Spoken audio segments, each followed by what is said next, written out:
आज की क्लास हमारी ट्रांसफॉर्मेशन ऑफ सेंटेंस की होगी। और ये ट्रांसफॉर्मेशन सेंटेंस हर किसी को आना ही चाहिए, क्योंकि इंग्लिश सीखना का मतलब यही नहीं कि हम सिर्फ एक प्रकार के स्ट्रक्चर सीख कर हम इंग्लिश अच्छे सीख सकते हैं। हमको इंग्लिश के हर प्रकार के स्ट्रक्चर सीख कर अपनी इंग्लिश को और मजबूत करना चाहिए। ठीक, तो इस क्लास में हम सेंटेंस को ट्रांसफॉर्मेट करना सीखेंगे। मतलब सेंटेंस को ट्रांसफॉर्मेट तो करेंगे भाई, कि उसका सेंस वही रहेगा। ठीक, और जिस टेंस में रहेगा उसी टेंस में हम उसको चेंज करेंगे। ठीक, तो पहले हम क्या करेंगे, अफर्मेटिव सेंटेंस जो रहेगा कंपैरेटिव डिग्री का, जैसे ये अफर्मेटिव सेंटेंस है कंपैरेटिव डिग्री का, तो इसको हम पॉजिटिव डिग्री में लेकर चेंज करेंगे। ठीक, तो पहला का सेंटेंस है Indore is richer than any other town in MP.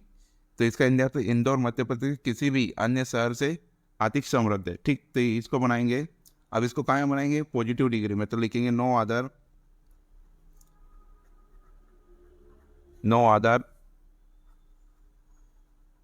Town in MP, मतलब Madhya Pradesh, is so rich as Indore. ठीक, no other town in MP is so rich as Indore. इसका इंडिया तो मध्य प्रदेश में कोई भी शहर इंदौर जितना समृद्ध नहीं है। ठीक, दोनों का सेंस यही है कि यहाँ पर इंदौर मध्य प्रदेश के किसी भी अन्य शहर से अधिक समृद्ध है, और यहाँ पर इसका इंडिया अर्थ होगा कि मध्य प्रदेश में कोई भी शहर इंदौर जितना समृद्ध नहीं है। ठीक, देखते next, better than all other town in India. Delhi is better than all other town in India.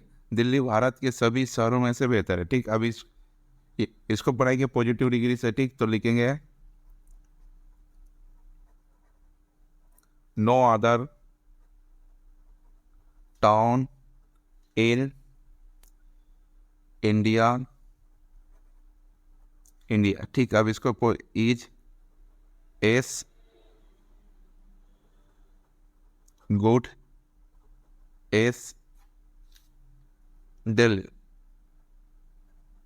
ठीक, तो India is better than all other town in India, इसका होगा no other town in India is as good as Delhi. ठीक, तो ये comparative degree में चाहते हैं, इसको पॉजिटिव डिग्री में बनाया। ठीक, बाकी दोनों का सेंस सही है। यही इसका हिंदी अर्थ है, इसका दिल्ली भारत के सभी शहरों से बेहतर है।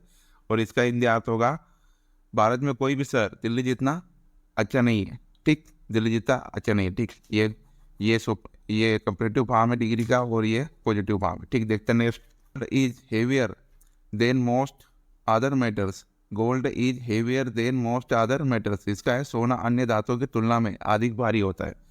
सोना अन्य धातुओं की तुलना में अधिक भारी होता है। तो इसको बनाएंगे very few metals are as heavy as gold. Gold is heavier than most other metals, होगा very few metals are as heavy as gold. मतलब बहुत कम धातुएं सोने जितनी भारी होती है, बहुत कम धातुएं सोने जितनी भारी होती है। ठीक, सेंटेंस है हमारे पास टू टू वाला है। ठीक, तो यहाँ पर क्या है, ये अफर्मेटिव सेंटेंस है, और इसमें क्या सब्जेक्ट है, और सब्जेक्ट के बाद क्या है एक है, और सब्जेक्ट के बाद क्या है वर्ब है, वर्ब, और वर्ब के बाद क्या है टू है। टू के बाद या तो एडवर्ब आएगा या एडजेक्टिव आएगा, और उसके बाद फिर ये सिंगल ओ वाला टाइप आएगी। ठीक, ठीक, वर्ब का फर्स्ट फॉर्म आएगा। ठीक, तो अब हम क्या करेंगे, जैसे यहाँ पर Rohan is too proud to apologise. Rohan जितना घमंडी है, मोहन इतना घमंडी है कि माप मापे नहीं मांगेगा, मापे नहीं मांगेगा। तो ये प्राउड टू अप्लाइज, मोहन इतना घमंडी है कि मापे नहीं मांगेगा। अब इसका हम सेंटेंस ट्रांसफर करेंगे तो रोहन, ये रोहन है। ठीक, Rohan is so proud that he will not apologize। ठीक, इसका ट्रांसपोर्ट ये क्या, Mohan is so proud that he will not apologise. ठीक, तो हमने ये पार्ट अगर यहाँ पर सो लगाया, उसके बाद डेट लगाया, और डेट के बाद फिर यही इसका प्रोनाउन है, उसके बाद जो भी हेल्पिंग वर्ब लगाई और नेगेटिव सेंटेंस बना के लिखा है, ठीक। ये इसका मतलब नेगेटिव होता है, ठीक। देखते हैं next.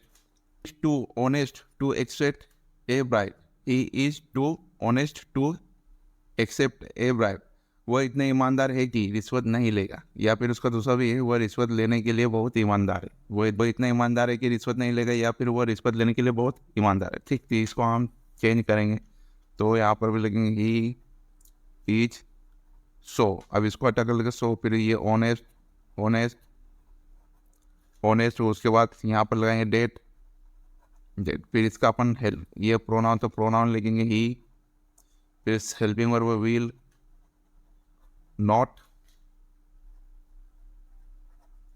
Accept A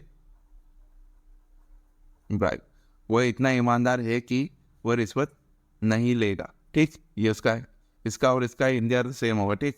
he is so honest that he will not accept a bribe, वह इतना ईमानदार कि वह रिश्वत नहीं लेगा, ठीक। अब कुछ ऐसे सेंटेंस होते हैं जिसको हमको भाव समझ कर उनको, तो जिनका भाव समझ कर हमको उसको ट्रांसफॉर्मेशन करना होता है। जैसे यहाँ पर Ram is a good musician, Ram एक अच्छा संगीतकार है, ठीक। तो इसको हम कैसे चेंज करेंगे, Ram is no mean musician Ram is a good musician, Ram एक अच्छा संगीतकार है, तो Ram is no mean musician, Ram कोई मामूली संगीतकार नहीं, ठीक। इसका मतलब यहाँ पर तो मामूली, और ये नो सिंगल है तो इसका मतलब कोई, ठीक। जब नो ही आता है तो इसका मतलब नहीं होता, बहुत कम नहीं होता है, इसका मतलब कोई होता है। He Ram is no mean musician, Ram कोई मामूली संगीतकार नहीं, ठीक। देखते next. He abstains from wine, he abstains from wine, वह शराब से दूर रहता है या वह शराब से परहेज करता है, ठीक। तो इसको हम बहुत प्रकार से चेंज कर सकते हैं। He does not drink wine, he does not take wine, ठीक। हम ऐसे बना सकते थे, इसको लिखेंगे he does not take wine, he does not take wine, वह शराब नहीं लेता है या वह शराब नहीं पीता, ठीक। वह शराब से परहेज करता है भी वही है, और वह शराब नहीं लेता या वह शराब नहीं पीता वही है, ठीक। अब जैसे यहाँ पर all the girls wept, all the girls wept, सभी लड़कियां रो पड़ी, सभी लड़कियां रो पड़ी। इसको हम चेंज करेंगे, तो यहाँ पर इसको चेंज देर से करेंगे, देयर वाज नो गर्ल। देखो यहाँ पर प्लूरल था, यहाँ पर सिंगुलर गर्ल, बट वेप्ट,